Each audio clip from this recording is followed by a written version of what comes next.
پنجاب کی آج کی حالت مختصر مگر حقیقت کے قریب پلاننگ، منصوبے، وعدے اور اشتہارات سے ہٹ کر مہنگائی اور روزگار۔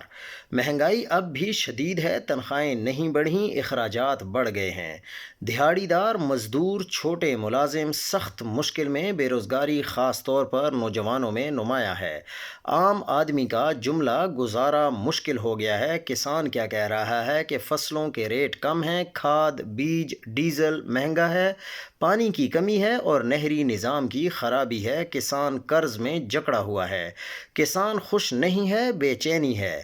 صحت کے حوالے سے سرکاری ہسپتال بھرے ہوئے ہیں، دوائیاں اکثر کم ہیں، پرائیویٹ علاج عام آدمی کی پہنچ سے باہر ہے۔ دیہی علاقوں میں صورتحال اور بھی خراب ہے۔ تعلیم کے لحاظ سے اگر دیکھا جائے تو سرکاری اسکول موجود ہیں مگر معیار کمزور، اساتذہ کی کمی، سہولتوں کا فقدان، غریب گھرانوں کے بچے تعلیم چھوڑنے پر مجبور، سڑکیں اور ٹرانسپورٹ۔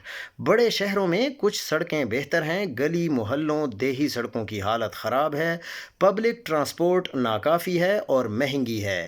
امن و امان کے حوالے سے اگر دیکھا جائے تو دہشت گردی جیسی صورتحال نہیں ہے، لیکن چوری، ڈکیتی، اسٹریٹ کرائم بڑا ہے۔